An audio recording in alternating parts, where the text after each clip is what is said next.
Председателот на СДСМ Венко Филипче го започна процесот на реорганизација и реформи во партијата, откако вчера побара оставка од целото раководство, вклучително и целиот извршен одбор. Ваквиот потек на Филипче доаѓа на само еден месец по локалните избори, во која СДСМ излезе со лош резултат.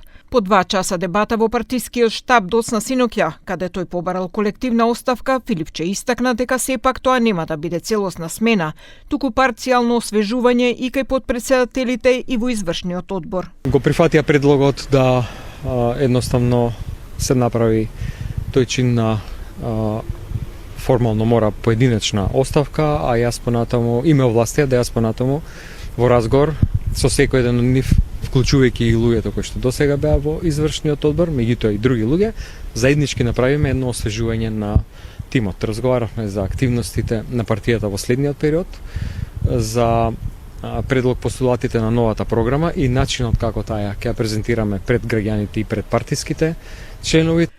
Од ВМРО ДПМН со коментар дека оставката требала да дојде токму од Филипче. Се додека Филипче бара одговорност од другите, членови и на извршен одбор и подпредседатели и генерални секретари, а тој не поднесе оставка, партијата ниту ќе има кредибилитет, ниту ќе има легитимитет. Колку ќе успее СДСМ да се крене на нозе со промена на партиското раководство и поставување, како што и самиот Филипче рече, нови свежи кадри или се потребни конкретни чекори. Комуникологот Петар Арсовски вели дека оставките се добри, бидејќи натаму треба да следуваат подлабоки и посуштински промени во партијата, кои се неопходни. Чекор е добар, по смисла на тоа дека се отвара простор за посериозни промени во кадровските решенија, што може да им донесе подобар резултат понатака. Но тоа не ја завршува приказката. Таму следува, односно резултатите упатуваат дека таму е потребна на некаква промена на идеологијата, односно политичката доктрина и политичката понуда, што е случај секаде со левицата во Европа. Потоа дека се потребни промени во организацијата и капацитетот за испорака на политики на партијата, па и во комуникацијата со јавноста.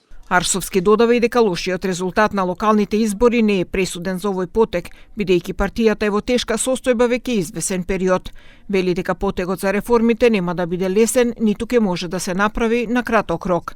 Инаку прва оставка од партијата поднесе подпредседателката Ана Чупеска уште во првиот круг на локалните избори. По неа оставка поднесе и кандидатот за градоначалник на Карпош и претседател на општинската организација Костадин Нацевски, кој уште тогаш рече дека оставки треба да поднесат и председателот Филипче и целото партиско раководство.